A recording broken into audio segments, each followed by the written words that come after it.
नमस्कार, न्यूजीलैंड में आपका स्वागत है और मैं हूं आपके साथ विपनेश माथुर। गणतंत्र दिवस देश में दशकों से मनाया जा रहा है और एक खास मौका और एक खास पल, एक खास तस्वीर उभर कर सामने आती है। लेकिन 2014 का जिस तरीके से एक नज़ारा तब सामने आया था और एक नज़ारा अवैध 66वां जो गणतंत्र दिवस है उस पर एक खास जो तस्वीर है वो उभर कर सामने आई है। मुख्य अतिथि के रूप में दुनिया के सबसे पावरफुल, देश के सबसे पावरफुल व्यक्ति बराक ओबामा ने शिरकत की और ओबामा इस दौरे पर भारत के लिए उम्मीदों का इतना बड़ा खांचा लेकर आए हैं जिसमें भारत की तरक्की के सपने सजोए जा रहे हैं।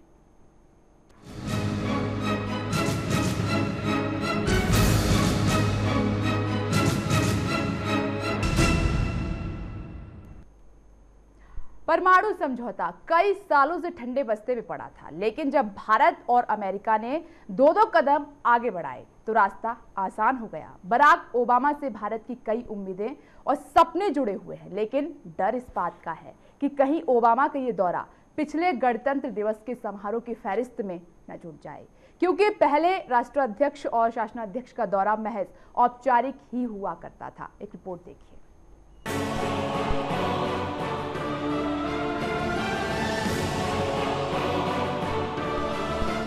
राष्ट्रपति बराक ओबामा का भारत दौरा कई मायनों में अहम है। एक, ओबामा और मोदी की दोस्ती, दूसरा भारत और अमेरिका के रिश्ते और तीसरा सालों से अटके पड़े समझौतों पर बनी बात। ये ऐसे मुद्दे हैं जिन पर देश नहीं बल्कि दुनिया की निगाहें टिकी हुई हैं।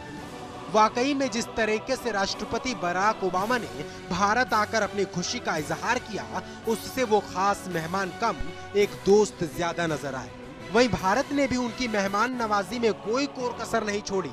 प्रधानमंत्री नरेंद्र मोदी ने तो ओबामा को ऐसे गले लगाया जैसे सालों से बिछड़े दोस्त मिल रहे हों, और दोस्ती में मिठास तब ज्यादा घुल गई जब मोदी ने दोस्त के लिए स्पेशल चाय बनाकर अपने हाथों से उन्हें दी और ढेर सारी मन की बात और दिल की बात आपस में की, जिसका असर हैदराबाद हाउस में समझौतों के रूप में साफ नजर आया। अमेरिका और भारत के बीच हुए समझौते, न्यूक्लियर डील पर 2 प्रस्ताव पर सहमति, इंश्योरेंस पूल बनाए जाएंगे जिसमें 4 बड़ी बीमा कंपनियां शामिल होंगी, न्यूक्लियर मटेरियल की ट्रैकिंग की शर्त से पीछे हटा अमेरिका, अमेरिका और भारत के बीच हुए समझौते, यूएन में स्थायी सीट के लिए अमेरिका भारत का समर्थन करेगा, आतंकवाद के मुद्दे पर दोनों देश मिलकर काम करेंगे, मोदी ओबामा और दोनों देशों के एनएसए के बीच हॉटलाइन बनेगी। इसके अलावा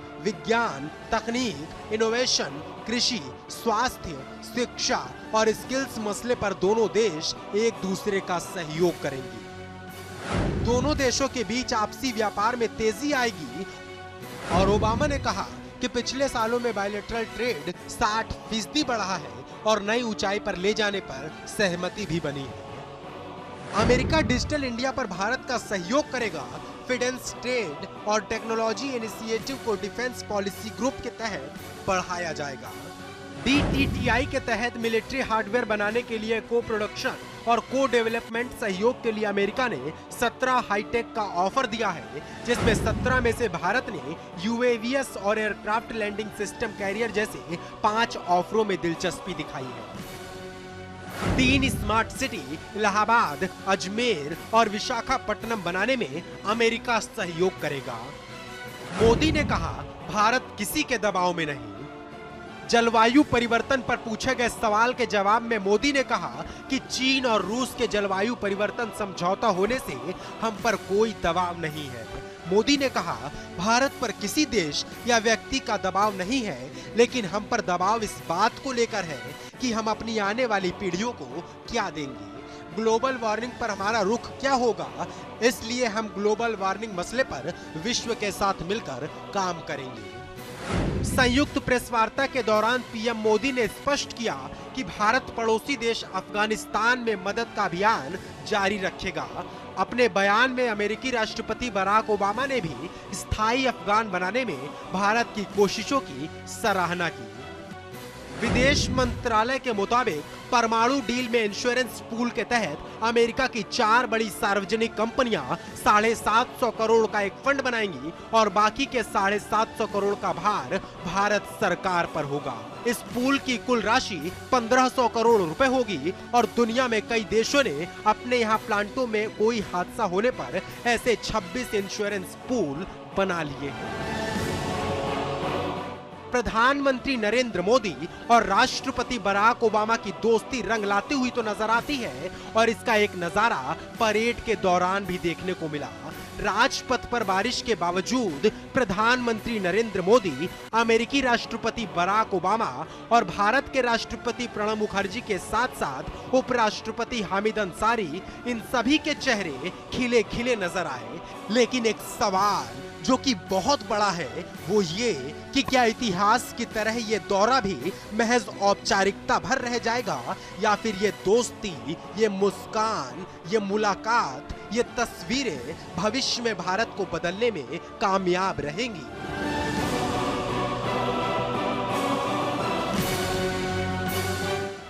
विपनेश माथुर के साथ ब्यूरो रिपोर्ट, चैनल 1 न्यूज।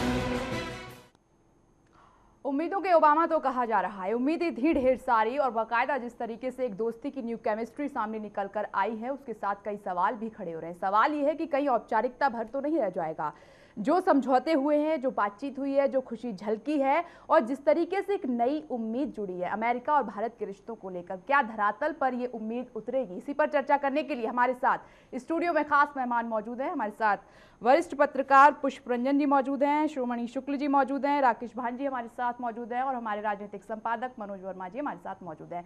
आप सभी का बहुत बहुत स्वागत इस खास चर्चा में। सबसे पहला सवाल पुष्परंजन जी आपसे है मेरा, दोस्ती, नई केमिस्ट्री कैसी रही? और जिस तरीके से एक सवाल जहन में उठ रहा है कि कहीं औपचारिकता तो नहीं रह जाएगी, क्या कहेंगे आप? देखिए, इस दोस्ती को थोड़ा ध्यान से देखिएगा। कल उनको आगरा जाने का कार्यक्रम था, उस कार्यक्रम को उन्होंने स्थगित किया। उन्हें जाना कहाँ है तो सऊदी अरब कल होंगे। सऊदी अरब के शाह की मृत्यु हुई है और नए जो निज़ाम वहाँ पर हैं उनसे मिलना है, सलमान जो हैं वहाँ पर, उनसे सब चीज़ें समझनी है कि कैसे ऑयल की नई पॉलिसी बनेगी, कैसे हथियार के मामले में हमें काम करना है। यही ओबामा हैं जो फ्रांसवा ओलांद के बड़े घनिष्ठ मित्र माने जाते थे, बेंजामिन नेतन्याहू के बड़े घनिष्ठ मित्र माने जाते थे, लेकिन उनसे मिलने का समय पिछले 10 दिन में नहीं था। तो मित्रता का जो हम लोग गुब्बारा फुला रहे हैं भारत में, ओबामा बहुत व्यक्तिगत रूप से प्रैक्टिकल और ऐसे देश के नेता हैं जो व्यापारी देश है। वो एक एक चीज़ को बारीकी से देखने वाले लोग हैं। वो गले मिलते हैं तो उसमें भी व्यापार की बू होती है। इतनी आसानी से, इतना आप ये मत समझ लीजिए कि उनकी सदाशयता या उनका खुलापन जो है उसके पीछे वो सावधान नहीं है। वो बहुत सावधानी से भारत की आर्थिक स्थिति का आकलन कर रहे हैं, भारत के एक एक नब्ज को खंगाल रहे हैं कि क्या इसके पीछे हमारा इंटरेस्ट सॉल्व हो सकता है। अगर वो न्यूक्लियर डील पे भी वो आगे बढ़े, अगर उन्होंने पूल के लिए हामी भरी और उसके लिए तैयार तो इसमें दिक्कत क्या है? बिजनेस की उम्मीद तो हर देश पाले बैठा है, इसमें दिक्कत क्या नहीं है? आप जो कह रहे हैं कि मित्रता से हम बहुत भारत गदगद है, गदगद नहीं होनी चाहिए, हमको सावधान होना चाहिए और उस मित्रता का एक अच्छा वातावरण उससे बनता है। कूटनीति में ऐसा वातावरण होना भी जरूरी है, लेकिन हमें उस मित्रता पे खरा भी उतरना है। इस बात को नहीं भूलना चाहिए। कूटनीति में मित्रता तभी काम आती है जब आप सशक्त हों। अगर आप सशक्त नहीं हैं, याचक की तरह हर बात में निवेश मांगेंगे तो देश भी आपको उसी तरह से ट्रीट करेगा। उन्होंने पुल के लिए इसलिए हामी भरी है कि उन्हें अपना न्यूक्लियर सामान बेचना है। यहाँ जो एटमी बिजली घर लगेंगे, अमेरिकन कंपनियों का दबाव लगातार रहा है। जो वहाँ पर ज्यूज़ जो उस न्यूक्लियर मार्केट में छाए हुए अमेरिका में, उनका भी ओबामा पर दबाव है, उनकी घरेलू राजनीति पर दबाव है। मगर सर एक सवाल है यहाँ पर, क्या इस बात की खुशी नहीं होनी चाहिए कि 6-7 साल से जो काम अटका पड़ा है, पिछली सरकारें नहीं करा पाई, चाहे किसी की वजह से, ये काम कम से कम शुरुआत तो हुई, कुछ आगे तो बढ़ा नहीं। उससे नुकसान क्या हो रहा था भारत को? आप अंतर्राष्ट्रीय परमाणु ऊर्जा अधिकरण जो वियना में है, IAEA, उसके अनुरूप आप काम कर रहे थे, आपका रिसर्च चल रहा था, आपकी कोई ऐसी चीज रुकी नहीं थी उसके बगैर, ऐसा कुछ नहीं हो रहा था। ठीक है, शिरोमणि जी आपका क्या मत है इस पर? देखिए, मैं थोड़ा सा भिन्न तरीके से देखने की कोशिश करता हूँ। उम्मीदें पालना बहुत अच्छी चीज़ है और दोस्ती गाढ़ी करना भी बहुत अच्छी चीज़ है। पर ये दोस्ती किन लोगों के बीच में है? अगर ये दो राष्ट्रों के अध्यक्षों के बीच की दोस्ती है केवल, अगर उम्मीदें केवल एक प्रधानमंत्री या एक राष्ट्रपति की हैं, तो मुझे लगता है कि कुछ चीज़ें बीच में छूट जाती हैं। अगर लोगों में वो उम्मीदें हों, जैसे अगर हम भारत के परिप्रेक्ष्य में कहें कि अगर भारत के लोगों को उम्मीदें हों अमेरिका से या अमेरिकी राष्ट्रपति से, तो हो सकता है कि थोड़ी भिन्न स्थिति सामने आएगी। अभी ऐसा लग रहा है कि ये केवल और केवल अपने प्रधानमंत्री नरेंद्र मोदी और बराक ओबामा के बीच की दोस्ती है। अब ये दोस्ती बहुत अच्छी हो, बहुत प्रगाढ़ हो, तो इससे इस देश को कितना फ़ायदा हो सकता है, इस देश के लोगों का हित कितना सकता है, ये महत्वपूर्ण चीज़ें हैं। अगर ऐसा होता है तो ये बहुत अच्छी चीज़ है, बहुत अच्छा माहौल है। पर पता नहीं, मुझे लगता है कि इन चीज़ों को अगर हम ध्यान में रख के आगे बढ़ेंगे तो शायद ज़्यादा बेहतर होगा। अगर केवल अपनी दोस्ती करनी है, अपने सवालों को हल करना है, तो एक अलग बात है। ये जो आज कल में हो रहा है, इससे मैं ऐसा महसूस करता हूँ। नहीं, ये जो आपने सवाल उठाया है कि अपने लिए करना है, अपने सवालों के लिए करना है, जो हुआ है, जो द्विपक्षीय वार्ता हुई है, उसमें जो सामने निकल कर आया है, क्या ये देश के हित में नहीं है, क्या अपने लिए हुआ है? क्या मैं इस परिप्रेक्ष्य में अपनी बात कर रहा हूँ। जैसे अभी जो हम लोग बातचीत कर रहे थे, अगर हम यहाँ से शुरू करेंगे कि एक चीज़ कई सालों से रुकी हुई थी, एक परमाणु समझौता हुआ, इस देश में बहुत विवाद हुआ था जब वो समझौता हो रहा था, और हम लोगों को ये भूलना नहीं चाहिए कि उस समय यहाँ की जो सरकार थी एक समय संकट में आ गई थी। वो समझौता हो गया, पर उसके बाद से वो रुका हुआ, उस पर आपके हिसाब से कोई बहुत काम नहीं हुआ। अब वो होने जा रहा है। वो किन शर्तों पर होगा, कौन सी ऐसी चीज़ें हैं जिसको छोड़ करके अमेरिका तैयार हो जा रहा है या भारत तैयार हो जा रहा है। अगर 6 साल 5 साल नहीं हुआ तो जो कारण थे, क्या वो कारण हल हो गए हैं, या आज जब समझौता हो रहा है होगा तो जो प्रॉब्लम्स खड़ी होंगी वो क्या सुलझ जाएंगी। मैं इस परिप्रेक्ष्य में इस बात को कह रहा हूँ। ये 2 पॉइंट उठा रहे हैं जिस पर सहमति बनी है, जो आप बात कह रहे हैं। यहाँ पर इंश्योरेंस पूल बनाए जाएंगे जिसमें 4 बड़ी बीमा कंपनियां शामिल होंगी। दूसरा हुआ है कि न्यूक्लियर मटेरियल की ट्रैकिंग की शर्त से अमेरिका पीछे हट गया है। देखिए, बीमा को लेकर के अगर आप देखें, इंश्योरेंस की जो बात है उसमें एक जो सबसे बड़ा खतरा बना हुआ है और जिसको लेकर के बड़ा सवाल उठाया जा रहा है कि अगर यहाँ इस देश में कोई प्रॉब्लम होती है, उसको आप बहुत सारे लोग भोपाल से जोड़ के देख रहे हैं, फुकुशिमा से जोड़ के देख रहे हैं। अगर यहाँ ऐसी कोई स्थिति उत्पन्न होती है, बाय द वे न हो, बहुत अच्छी बात है, लेकिन अगर होती है तो उस समस्या को हम कैसे हल करेंगे? या तो भोपाल की तरह छोड़ देंगे। अगर उसमें ऐसी कोई चिंता नहीं है हमारे सामने तो बहुत अच्छी बात है। उसी तरह से परमाणु को लेकर के भी है। परमाणु के सवाल पर जितनी शंकाएं थीं, जितनी समस्याएं थीं, अगर वो हल हो जाए तो बहुत अच्छी बात है, फिर तो कोई प्रॉब्लम ही नहीं। चलिए ठीक है। राकेश भांजी, आपका पॉइंट इस पर क्या है कि जिस तरीके से ये जो वार्ता हुई है, एक जो नई केमिस्ट्री सामने निकल कर आई है, और ये जो समझौता हुआ है, और समझौते में सबसे ऊपर ये जो है वो परमाणु करार है। ऐसा जहाँ तक न्यूक्लियर एनर्जी की बात है, पिछले 5-6 सालों में अमेरिका के साथ कोई ज़्यादा प्रगति नहीं हुई थी। मुझे लगता है कि ये एक नई शुरुआत का मौका है। अब आगे क्या होगा, ये इंश्योरेंस पूल कैसे बनता है, कौन सी कंपनी आती है और इससे बिजली की कीमत कितनी बढ़ती है, ये देखना पड़ेगा। लेकिन हाँ, उम्मीद ज़रूर है कि अब शुरुआत, जो गाड़ी रुक गई थी वो फिर से चलने, ट्रैक पर आकर चलने लग गई है। तो मुझे ये तो लगता है कि ये इसमें उम्मीदें हमारी जागी हैं। भारत को भी फायदा है और अमेरिका को भी फायदा है। अपना स्वार्थ या देश हित के लिए?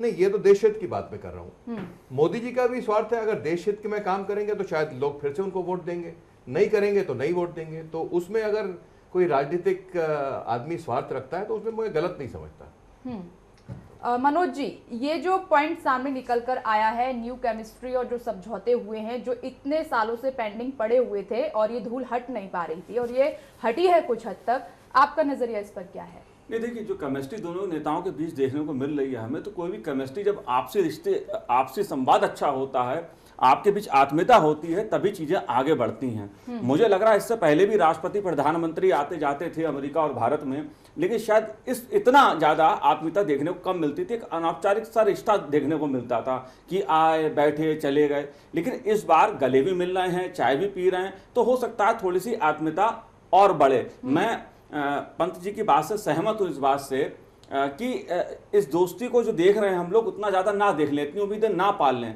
अमेरिका के अपने हित है, ये बात बिल्कुल ठीक है, मैं सहमत हूं इस बात से, लेकिन भारत के जो नेतृत्व कर रहे हैं लोग, उनको भी पता है इस बात का कि हमारे भी अपने हित हैं। जब आप किसी से दोस्ती करते हैं या संवाद या लेन देन की कोई बात करते हैं तो उसमें दोनों ही लोग अपना अपना वो देखते हैं कि हमें क्या मिलेगा, दूसरे को कितना मिल रहा है। और भारत आज जिस स्थिति में खड़ा है और अंतर्राष्ट्रीय स्थितियां जिस प्रकार की बन रही हैं, उसमें हमें लगता है कि संभल के जरूर चलें, लेकिन अमेरिका से दोस्ती करने में नुकसान हमें नहीं दिखता है। और मुझे लगता है कि इस बार जो राजपथ पे हमें देखने को मिला, अमेरिका राष्ट्रपति जो वहां पर मौजूद रहे आज, तो भारत ने भी अपनी सांस्कृतिक, सैन्य और हर तरह की जो विरासत है अपनी, उसका एक भव्य प्रदर्शन करके उनको भी ये दिखाया है कि भारत अब किसी मामले में कम नहीं है और बराबरी के साथ चलने में यकीन कर रहा है।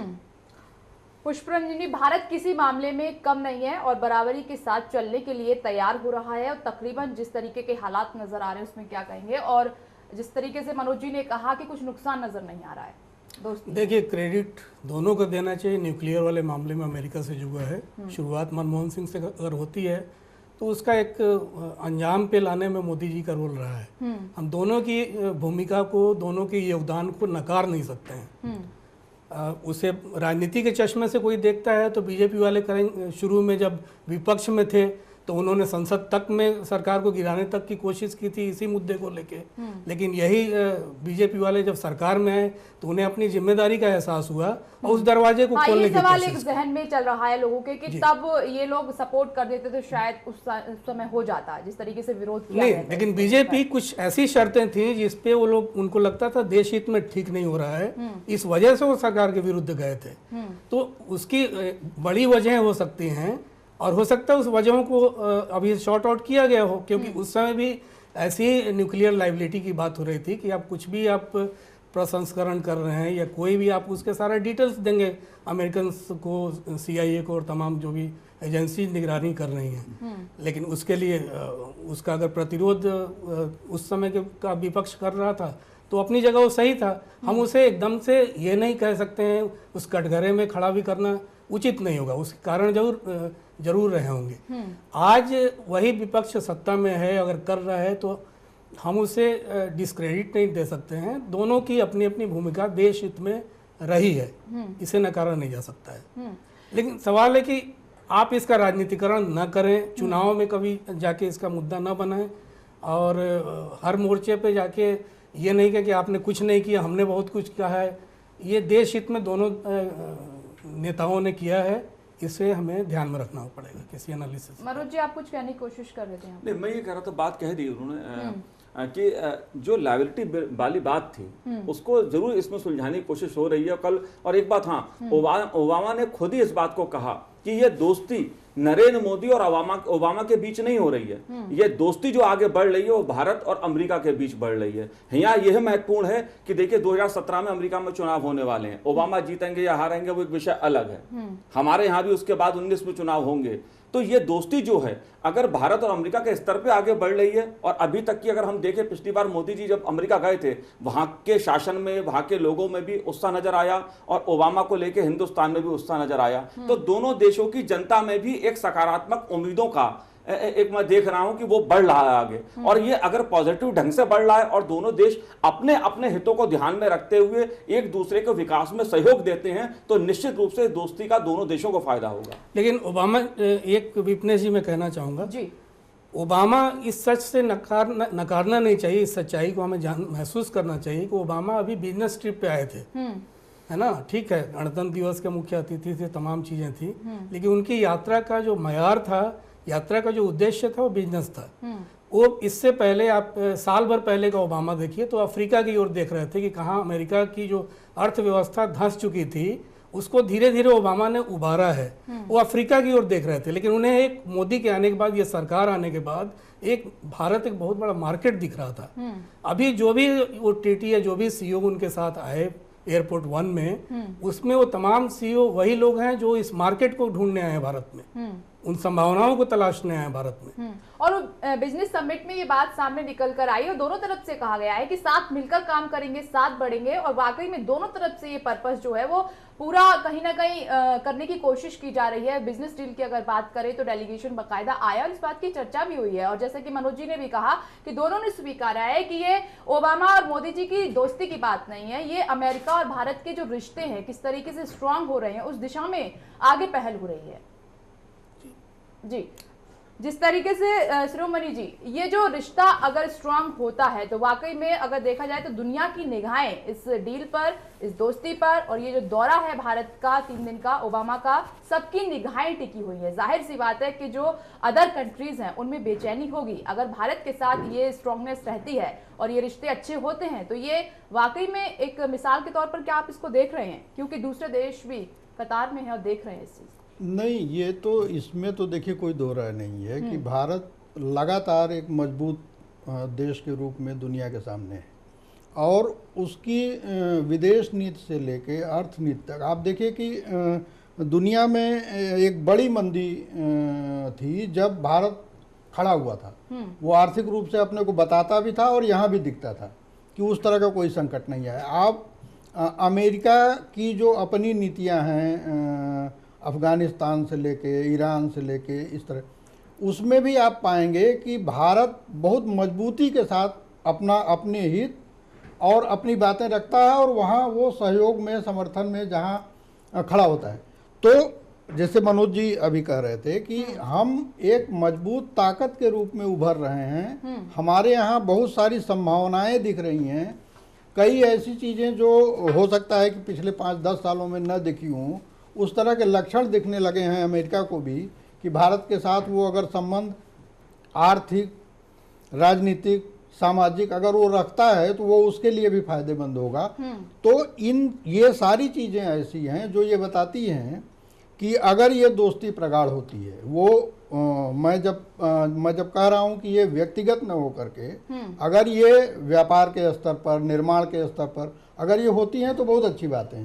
पर ये केवल ऐसे नहीं होंगी कि आप एक दिन आएंगे, हम इस बात से खुश हो सकते हैं कि वो हमारे यहाँ आ रहे हैं, लेकिन कई ये भी सोचना चाहिए कि अमेरिका क्या क्या अपने हित लेके यहाँ आ रहा है, उसके अपने इंटरेस्ट कितने हैं। नहीं, ये बात तो पीएम ने पहले ही क्लियर कर दी थी। उन्होंने कहा था कि अगर बाहरी कंपनियां भारत में आ रही हैं तो पहले उनको भारत के बारे में सोचना होगा, दूसरे नंबर पे खुद के बारे में सोचना होगा। शायद इस बात को फील किया है प्रधानमंत्री नरेंद्र मोदी ने कि अब तक जो नहीं हो, क्लियर कर दिया है। निश्चित रूप से अपनी बात कहने से वो पीछे नहीं हटे। देखिए, निश्चित रूप से कोई प्रधानमंत्री ये नहीं कहता है कि हम आपके लिए सब कुछ खोल देंगे, कोई शर्त नहीं होगी, ऐसा होता भी नहीं है कभी। ये जरूर है कि हमारे प्रधानमंत्री जो अभी हैं वो ज्यादा मजबूती के साथ इन चीजों को रखते हैं, तो हो सकता है कि उससे ज्यादा विश्वास बढ़े। और मैं यही कह रहा हूं कि अगर भारत अपने हितों के साथ, अपने लोगों के हितों के साथ कोई समझौता नहीं करता है, कल को कोई प्रॉब्लम्स नहीं आती हैं, तो बहुत अच्छी चीजें हो रही हैं जो पहले नहीं हुई हैं। और अगर इसी तरह होंगी तो हो सकता है कि अगले 5 सालों में, 4 सालों में, यानी कि जो पॉजिटिव पॉइंट है वो सामने निकल कर आ रहा है। निश्चित रूप से। चलिए, इस सकारात्मक नजरिए पर हम चर्चा करेंगे। पैनल हमारे साथ मौजूद है, विशेष मेहमान हमारे साथ मौजूद हैं, और भी कुछ करार हुए हैं, कुछ और भी समझौते हुए हैं, उन पर भी हमारी चर्चा होगी। एक छोटे से ब्रेक के लिए रुक रहे हैं, फौरन लौटते हैं।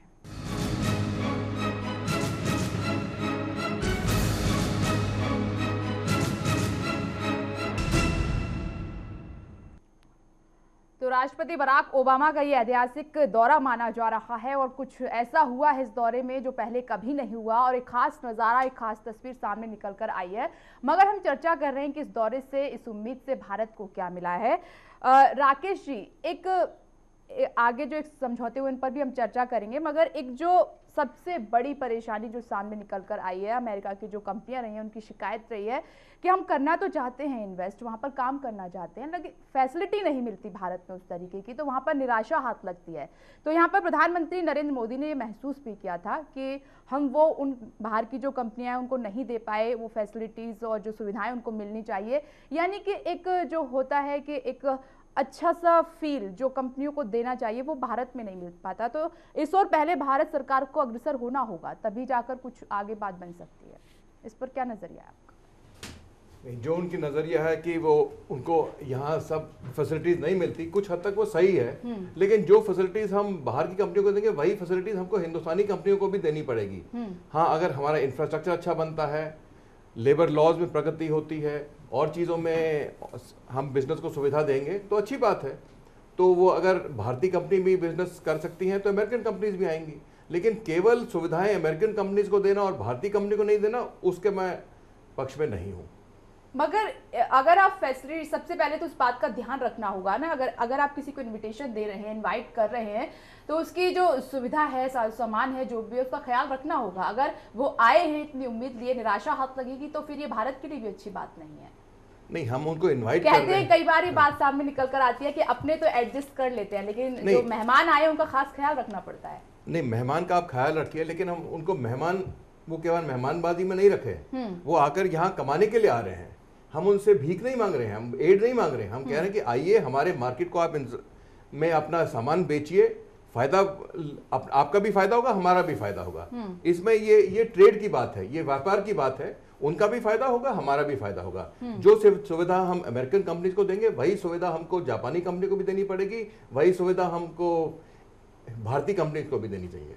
चलिए, ट्रेड की बात है, व्यापार की बात है। मनोज जी, आप किस तरीके से सोच रहे हैं इस पर? नहीं, बिल्कुल राकेश जी और पुष्परंजन जी इस बात की ओर इशारा कर रहे हैं, वो बिल्कुल ठीक बात है। देखिए, वो व्यापार के नजरिए से आ रहे हैं, दोस्ती और ये शब्द हम लोग कहें, अच्छी बात है, कूटनीति में इन शब्दों का भी अपना स्थान होता है कि बहुत आत्मीयता रहे, बहुत अच्छे से मिले, ये सब चीज रहती हैं। लेकिन ये बात जो पुष्परंजन जी कही, राकेश जी जो कह रहे हैं, वो व्यापार के ही हिसाब से आ रहे हैं। और देखिए, हम भी जो सोच रहे हैं हम भी इस दृष्टि सोच रहे हैं, हमारे देश का भला कितना होना है, हमें स्मार्ट सिटी देश में डेवलप करनी है। मेक इन इंडिया का नारा प्रधानमंत्री ने स्वयं दिया है, ऊर्जा 24 घंटे बिजली सबको देनी है। अगर ये सारे काम हमको ढांचा के सुविधाओं के देश में करने हैं तो हमको पैसा चाहिए, ये सच्चाई, इसमें कड़वी सच्चाई है। और निवेश बाहर से आएगा तभी देश आगे और बढ़ेगा आर्थिक रूप से। लेकिन निवेश किसकी कीमत पर? जिस तरफ पुष्परंजन जी इशारा कर रहे हैं और राकेश जी इशारा जो कर रहे हैं, वो उसका ख्याल रखना पड़ेगा। ये भारत का जो नेतृत्व है उसको ध्यान में रखना है कि अगर हमें निवेश चाहिए तो किस कीमत पर चाहिए, क्या देश की कीमत पर या देश के लोगों की कीमत पर? तो ये बहुत एक दोनों देशों को अपने अपने हिसाब से देखना पड़ेगा इन बातों को, और ये भी एक रणनीति का हिस्सा होगा। वो बाद में हमें पता लगेगा कि इसमें मोदी सरकार कितनी कामयाब रही। मगर शिकायतों के साथ सिलसिला आगे नहीं बढ़ सकता, ये कई मर्तबा हमने देखा है। जब तक शिकायतें दूर नहीं होंगी तब तक सिलसिला कैसे आगे कारगर? नहीं, कुछ हद तक बातें हैं हमारे देश में, शिकायतें होनी ही नहीं है। शिकायतें हमारे देश की कंपनियों को हैं, हमारे देश को उद्योगपति को हमें ये सुविधा नहीं मिलती है, तो वो शिकायत क्या कर रहे हैं? ये तो एक देखिए, मनमोहन सिंह के प्रधानमंत्री बनने के बाद, उससे पहले जब वित्त मंत्री वो 90 के दशक में बने, वो आर्थिक उदारीकरण की जो पॉलिसी वो लेके आए, उससे बहुत कुछ देश में बदला है। ऐसा नहीं है कि सब कुछ आज ही हो रहा है, पिछले 2 दशकों की यात्रा है इसके पीछे, और उसमें हमें नहीं भूलना चाहिए। धीरे धीरे इस देश ने उद्योग के स्तर पर हो, लेबर ला के स्तर पे हो, बहुत परिवर्तन किए हैं और बहुत गुंजाइश बढ़ी है आगे। अब देखना यह कि बदलती जो आर्थिक दुनिया की तस्वीर है, उसमें हिंदुस्तान अपने आप को कितना बदल सकता है और हम कितनी जगह बाहर वालों को दे सकते हैं। चलिए, एक पॉइंट पुष्परंजन जी का इस पर जान लेते हैं। पुष्परंजन जी, ये जो शिकायतों का सिलसिला जब तक दूर नहीं होगा तब तक कहीं ना कहीं दिक्कत आती रहती है। और आज हम देख रहे हैं प्रधानमंत्री नरेंद्र मोदी के साथ भारत के जो बिजनेसमैन हैं, जो व्यापारी हैं, वो उनके साथ खड़े हुए हैं, जुड़े हुए हैं। तो इसके पीछे की वजह क्या है? क्या जाहिर सी बात है कि कहीं ना कहीं कुछ ऐसी स्ट्रांगनेस तो है, कोई ऐसी बॉन्डिंग तो है जो आज वो दिखाई दे रही है? विपिनेश जी, आपके प्रोग्राम में आने से पहले मैं सीईओ फोरम की बैठक को देख रहा था, ज्वाइंट फोरम को एड्रेस कर रहे थे मोदी और ओबामा। दोनों काफ़ी गंभीर थे। वो जितना प्रफुल्लित पहले हैदराबाद हाउस में थे, वो चीज़ें नहीं थी, वो एकदम गंभीरता दोनों बरत रहे थे। मोदी जी 2 चीज़ों पे कंसंट्रेट किया उन्होंने। पहला ये कि जो बड़े बिजनेस हैं, जो वहाँ से बड़े इन्वेस्टमेंट होने वाले हैं, वो पीएमओ देखेगा और जो बाकी हैं वो दूसरे लोग देखेंगे।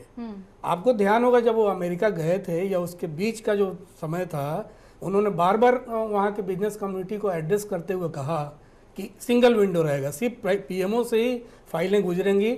आज आते आते वो कह रहे हैं कि 2 अलग अलग किस्म के बिजनेस सेक्टर को हम देखेंगे। एक जो बहुत बड़े पैमाने पे जो उद्योग आएंगे वहां से, उसको सीधा सीधा पीएमओ देखेगा। यहाँ तो इसमें गलत क्या है? सरकार नहीं, यही तो गलत करती है आई ना, है अब। गलत सरकार यही तो करती आई है। विपिन जी समझिए, इसकी बारीकी को समझिए। जो बड़ी इंडस्ट्री है उसको पीएम अगर हैंडल करते हैं तो वो खास चैनल से जाएगा और जल्दी होगा। जो छोटी इंडस्ट्री जो और रास्ते से गुजरने हैं उनको, वो सिंगल विंडो में नहीं होगा, उसमें तमाम अड़चने आएंगी। इसीलिए जो अमेरिका में सारे ही नहीं है कि जो अरबों रुपया एक बार में अरबों डॉलर लेके आ रहे हैं आपके यहाँ लगाने के लिए, छोटे इन्वेस्टर्स ही आएंगे, बल्कि छोटे इन्वेस्टर ज़्यादा आएंगे। दूसरा ये कि आपके जो सीईओ फोरम में भी तमाम चीज़ें आप बार बार ये बता रहे हैं, जन धन योजना हमारी सबसे बड़ी उपलब्धि है, हम यहाँ पर भूमि कानून को बदलने जा रहे हैं, अभी जा रहे हैं, ऐसा हम करेंगे, ये वो बताना चाह रहे हैं। 8 महीने में क्या किया उसका, कि हमने अचीव कर लिया इतने महीनों में इतना। तो देखिए जन धन योजना, सुनिए, राजपथ राजपथ पर विपनेश जी जन धन योजना की झांकी प्रस्तुत कर दीजिए, मेक इन इंडिया की झांकी प्रस्तुत कर दीजिए, सफाई की झांकी प्रस्तुत कर दीजिए। ये नहीं चलने वाला है इस तरह से, है ना। आप मेक इन इंडिया का प्रोग्राम मोदी जी का अकेले नहीं है। आपकी बात से इत्तेफाक रखती हूँ, मगर अगर हम 20 सेकंड और दूंगा, 20 सेकंड और दूंगा आपसे अगर समय है तो। ठीक है। सुखोई 30M की आई 140 पीस बनाने थे भारत में, रूस से समझौता हुआ 2000 में। 2002 में वाजपेयी जी की सरकार थी जब ये मेक इन इंडिया कार्यक्रम शुरू हुआ था। ये वाजपेयी जी हैं जो इस युद्धक विमान को उनके दौर में बना और उसे हिंदुस्तान एरोनॉटिक्स के साझा समझौते से भारत में उसको शामिल किया गया एयरफोर्स में, है ना। तो आज मोदी जी अगर कहते हैं कि मेक इन इंडिया मेरा प्रोग्राम है, मैं इसे शुरू कर रहा हूँ, ये गलत है। उन्हीं के पूर्ववर्ती प्रधानमंत्री, उन्हीं के पार्टी के प्रधानमंत्री ने इसे चलाया था मेक इन इंडिया कार्यक्रम को। कभी वाजपेयी जी ने इसका नारा नहीं दिया, कभी राजपथ पे भी उनकी कोई ऐसी गाड़ी नहीं चली थी। तो आप इस समारोह को फिर उस दिशा में क्यों ले जा रहे हैं? आपका एक बहुत पॉपुलर कार्यक्रम है, ठीक है, आप उसे शामिल कीजिए, आप उसे लागू कीजिए, देश हित में जरूरी भी है मेक इन इंडिया। लेकिन आप अपने ही पार्टी के पूर्ववर्ती प्रधानमंत्री के एक बड़े कार्यक्रम को आपने लिया चुपचाप और उसे आप लागू कर रहे हैं, लेकिन आप बता नहीं रहे हैं देश को। ठीक है, एक पॉइंट। मनोज जी, क्या आपको ये नजर आ रहा है, मैं वाली बात क्या नजर आ रही है पीएम में? अगर ये बात मार्केटिंग वाली बात उठी थी और यूपीए सरकार ने भी उठाई थी कि हम अपने प्रोडक्ट्स की मार्केटिंग नहीं कर पाए आज इसलिए बिछड़ गए, और अगर कोई बिजनेस शुरू हो रहा है तो उसके लिए मार्केटिंग की आवश्यकता होती है? नहीं, देखिए, अभी मुझे लगता है कि 7-8 महीने सरकार को बने हुए हैं और कुछ फैसले मोदी सरकार ने किए, चाहे वो मेक इन इंडिया का हो या स्वच्छ भारत का हो या जनधन योजना हो या बेटी पढ़ाओ बेटी बचाओ योजना हो, इस प्रकार की हो। तो कोई भी सरकार आती है वो 2-4 कार्यक्रम लेके आती है शुरू में कि भाई जनता को बताना है। मुझे लगता है कि मोदी सरकार ने कार्यक्रम तो बता दिए कि हम ये योजना है, अभी थोड़ा सा टाइम हमको देना पड़ेगा और उसमें साल भर इंतजार करना पड़ेगा कि ये जो योजना बताई हैं इसका देश के जमीन पे कितना फर्क पड़ा। क्या जनधन योजना से आम गरीब को, आम आदमी को लाभ हुआ? क्या मेक इन इंडिया से देश के नौजवान को रोजगार मिला? क्या स्वच्छ भारत से देश साफ हुआ?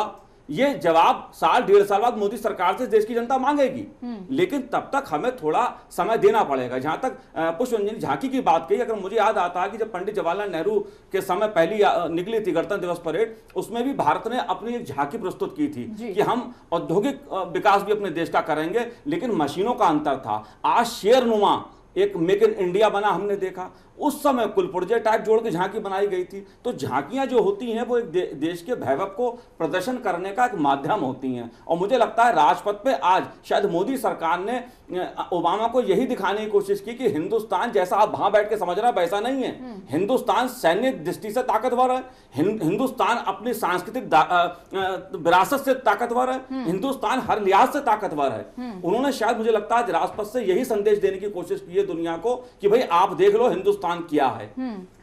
नहीं, लेकिन मनोज जी उसमें क्या है कि राजनीतिक एजेंडा जो आपका है वो उसमें परिलक्षित हो रहा था, उसे आप प्रदर्शित कर रहे थे।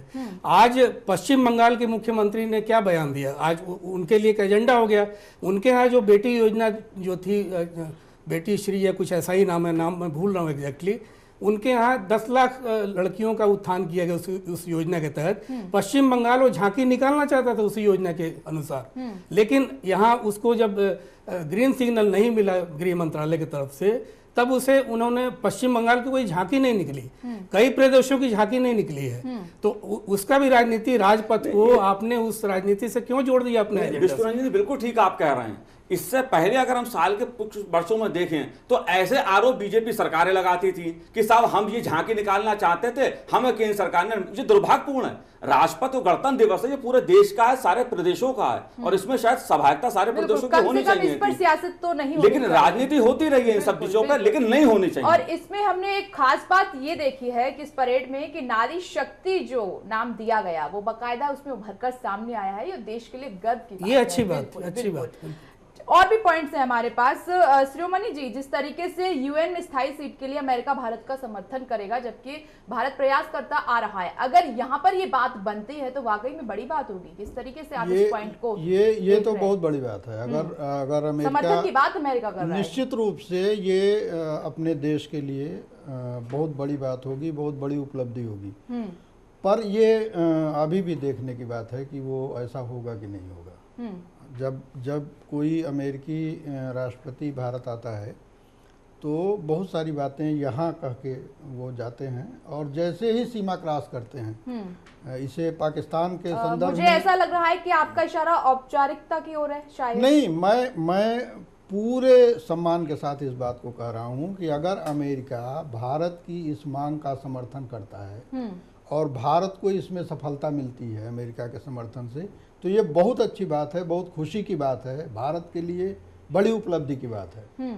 मैं केवल एक बात उसमें जोड़ रहा हूँ कि अगर ये यहाँ से जाने के बाद भी अपनी बात पर अड़े रहते हैं, वो हमारा समर्थन करते हैं, तो इसलिए कि मैंने कई बार ऐसा महसूस किया है कि अमेरिकी राष्ट्रपति या अमेरिका का कोई भी सरकारी नुमाइंदा जब भारत आता है तो भारत की सीमा में रह के वो कुछ बातें करता है, और जैसे ही सीमा क्रॉस, अभी जिस बात का जिक्र कर रहे थे आगरा को लेकर के, और वो कहाँ जाएंगे यहाँ के बाद, तो ये ऐसी चीज़ है जिसके बारे में हमें थोड़ा सा सतर्क और सावधान रहना चाहिए। इसके बावजूद मैं ये कहता हूँ कि अगर अमेरिकी राष्ट्रपति ये कह रहे हैं और ऐसा वो करते हैं तो ये बहुत अच्छी बात है, भारत के हित में है, भारत के लिए बड़ी उपलब्धि है जिस पर हम खुश हो सकते हैं। 2 पॉइंट, एक उपलब्धि के तौर पर, और दूसरा पॉइंट ये कि बॉर्डर क्रॉस करते ही कहीं सोच ना बदल जाए।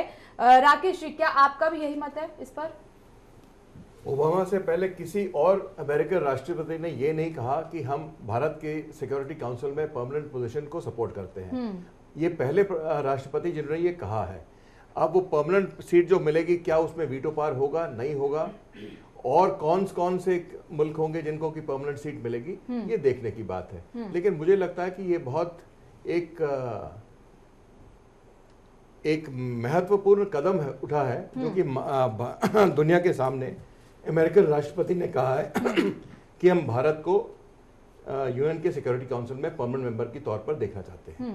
असर किसका है, किसको क्रेडिट देना चाहेंगे कि अगर आज अमेरिका ऐसे मुद्दे पर हेल्प करने के लिए, मदद करने के लिए, सहयोग करने के लिए तैयार हुआ है? अमेरिका ने देखा है कि भारत एक उभरती शक्ति है।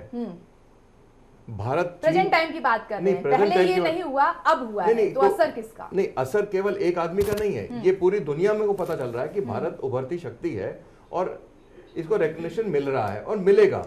ये आज नहीं तो कल। इसमें मैं नरेंद्र मोदी या डॉक्टर मनमोहन सिंह, किसी को, एक व्यक्ति को नहीं इसका श्रेय दे सकता। ये उभरती शक्ति है, ये पूरे मुल्क की बात है। आपने उस दौर में देखा था, मनमोहन सरकार के दौर में, कि अर्थव्यवस्था कहां से कहां पहुंच गई थी, बहुत ज्यादा नेगेटिविटी आ गई थी, लोग परेशान थे, एक संकट का जो समय है वो उभर कर सामने आया था। तब में और अब में आपको कितना अंतर नजर आ रहा है? देखिए, कुछ हद तक तो मार्केटिंग की बात है कि ये बात सही है कि जिस तरीके से पहले ग्रोथ रेट था उस तरीके से नहीं था। 9% से ग्रोथ रेट आकर 5% पहुंच गया, लेकिन अभी भी ग्रोथ रेट हमारा 9% फिर से नहीं उभरा है। हाँ, लोगों को उम्मीद दिख रही है और मैं पूरी आशा करता हूं कि हमारा ग्रोथ रेट फिर से आ जाए।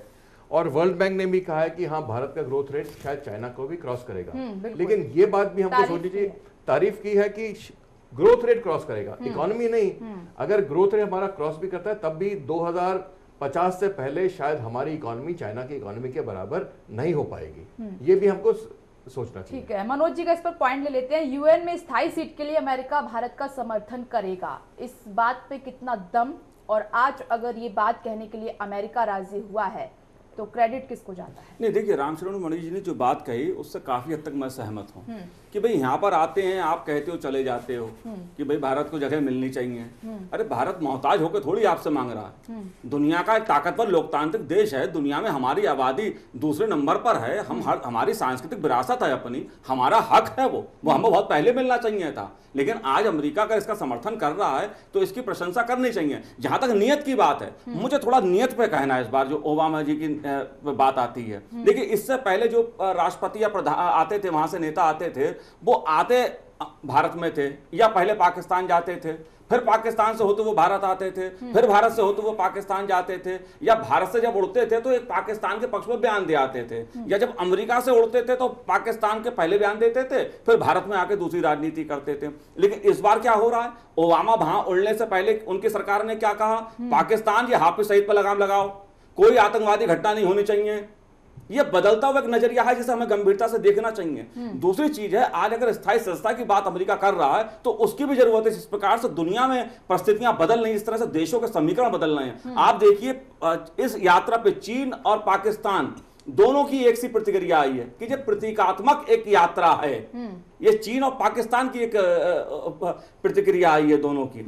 अब ये क्यों कह रहे हैं वो ऐसा, क्योंकि भारत की अफगानिस्तान में भूमिका होने वाली है। भारतीय उपमहाद्वीप में जो भारत की भूमिका रहने वाली है उसे अमेरिका समझता है। क्या चीन से ठीक है, उसके अपने रिश्ते हैं अमेरिका के, लेकिन आर्थिक एक सुपर पावर क्या चीनी दुनिया में बनेगा, उसको भी नियंत्रण अमेरिका को करना है। जो बात पुष्प रंजन जी कही कि वो कल ताजमहल जाने की जगह मंगलवार को सऊदी अरबिया जा रहे हैं, तो वो मिडिल एशिया से जोड़ता हूं ओबामा को। उनके लिए शायद वहां के हित भी, जो तेल की राजनीति है वो भी उनके लिए बहुत महत्वपूर्ण है। जो इराक में और दूसरे जो मुस्लिम देश हैं उनमें जिस प्रकार का आतंकवाद पनप रहा है वो भी उनके लिए महत्वपूर्ण है। तो अमेरिका अपने हित भी देख रहा है। इन हितों की राजनीति में हम अपना हित देख रहे हैं। अगर हमें स्थायी सीट मिलती है तो इससे अच्छी कोई बात हो नहीं सकती देश के लिए।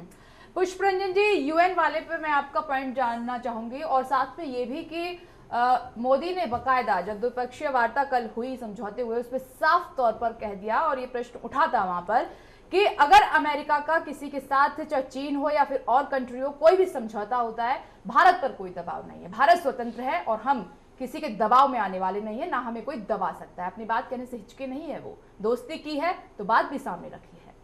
विपनेश जी, एक इस पूरी कूटनीतिक प्रक्रिया में आप से एक बात पे मैं सहमत हूँ, मोदी की सबसे बड़ी उपलब्धि इसमें, व्यापार अपनी जगह पे है, लेकिन अमेरिकन राष्ट्रपति के मुंह से निकलवा देना कि संयुक्त राष्ट्र में सुरक्षा परिषद में सदस्यता के लिए भारत के बारे में सोचा जा सकता है, एक बहुत बड़ी उपलब्धि इस पूरी यात्रा में की सबसे बड़ी उपलब्धि मैं कहूँगा कि रही है। अब इसे कैसे इनको परस्यू करना है लगातार, क्योंकि अमेरिका चाहे कि उनकी शर्तों पे अमेरिकन मूड पे आए भारत। जिस तरह से अमेरिका अफगानिस्तान में भारत की भूमिका देखना चाहता है, जिस तरह से भारत को यूक्रेन की भर्त्सना करनी चाहिए थी, वैसा हुआ नहीं। एक पत्रकार ने हैदराबाद हाउस में सवाल पूछा, वो बल्कि उससे उसके हलक से निकलवाया गया, वो प्लान्ड क्वेश्चन था और प्लान्ड जवाब था। वो एक तरह से कूटनीति का हिस्सा था। लंबा जवाब देना पड़ा। हाँ, नहीं, ओबामा असल में उस जवाब के माध्यम से भारत की प्रतिक्रिया लेना चाहते थे, लेकिन भारत जितने भी रणनीतिकार थे वो चुप थे इस मामले में, वो टटोल रहे थे भारत की प्रतिक्रिया को। अगर भारत की हामी भी होती उस पर तो एक तरह से ये लगता कि भारत के खेमे में धीरे धीरे भारत के मिजाज पर जो जैसा अमेरिका चाह रहा है, अमेरिका को इस इलाके में अपना एक वैसा दोस्त चाहिए जैसा यूरोपियन देश पश्चिमी यूरोप उसके तरफ हैं, वैसा चाहिए उसे। तो इसलिए अभी उस साख को खड़ा करने में मोदी जी को वक्त लगेगा। मोदी जी अभी भी गाइडेड हैं दूसरी शक्तियों से। ठीक जी, बिल्कुल। केवल यूक्रेन के सवाल पर मैं एक चीज बोलना चाहूंगा कि वहां जो उन्होंने लंबा जवाब दिया, वहां उनकी ऑडियंस भारत के लोग नहीं थे, वहां उनके अमेरिकन ऑडियंस के लिए वो जवाब था कि वो उनको अपनी राजनीति भी देखनी है। तो वो जो लंबा चौड़ा जवाब दिया उन्होंने यूक्रेन के बारे में, उस वक्त वो अपनी राजनीति देख रहे थे, अमेरिका में क्या लोग सोचना चाहते हैं, यही मतलब नहीं। लेकिन भान साहब, इस तरह की बात, यूक्रेन से संबंधित बात, जहां जहां ओबामा गए हैं, उनके पिछले टूर की बात आप देख लें, जहां जहां गए हैं यूक्रेन पर उन्होंने हमला किया है, अमेरिकन किसी भी डिप्लोमेट ने छोड़ा नहीं है, ओबामा की लाइन पे ही हमला किया है। वो दरअसल इस सवाल के माध्यम से भारत की हामी चाहते थे, भारत भी किसी न किसी तरीके से आलोचना करे पुतिन की नीतियों की, लेकिन ऐसा हुआ नहीं इस पूरे इस यात्रा में। शिरोमणि सर, ये जो टेररिज्म की बात निकल कर आई और ये कहा भी जा रहा था वाकई में नासूर बन गया विश्व के लिए आतंकवाद, और ये लगा कि इस पर एक कोई सीरियस जो पॉइंट है कुछ ऐसा निकल कर आएगा। यहाँ पर भी वही बात जो पहले हुई कि साथ मिलकर मुकाबला करेंगे, मगर असर कुछ था नहीं। जब प्रधानमंत्री नरेंद्र मोदी अमेरिका दौरे पर गए थे तब भी इस पर बात हुई थी और तब भी साथ साथ की बात सामने निकल कर आई थी। यहाँ से आपको कितनी सीरियसनेस नजर आई है इसको लेकर? देखिए, आतंकवाद तो ऐसा मुद्दा है जिस पर अमेरिका और भारत पहले भी कह चुके हैं। अभी इस यात्रा से पहले भी इस तरह की बातचीत हुई थी, और हमारे जो अपने प्रधानमंत्री हैं वो तो आतंकवाद को ख़त्म करने पर एकदम तुले हुए हैं। तो ये ऐसे ही लगता है कि वो इसके लिए लड़ाई लड़ेंगे, अमेरिका भी उनकी मदद करेगा। आतंकवाद को ख़त्म करने का अगर कोई एकमात्र हीरो है तो वो तो अमेरिका होता है। वो हर जगह ख़त्म करता है, वो जो भी आतंकवादी दिख जाता है उसको ख़त्म कर देता है।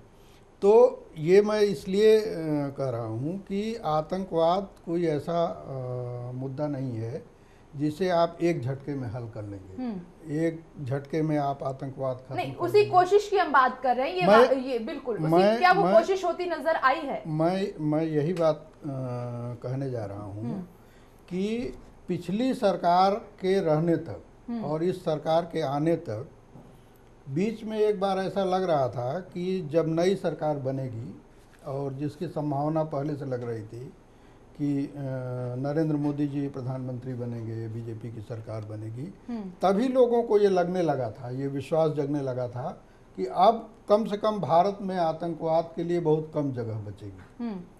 अब ये अलग बात है, अब ये आंकड़ों से और घटनाओं से अगर हम देखें कि कितनी घटनाएं हुई क्या अमेरिका पाकिस्तान को ये बात समझा पाएगा?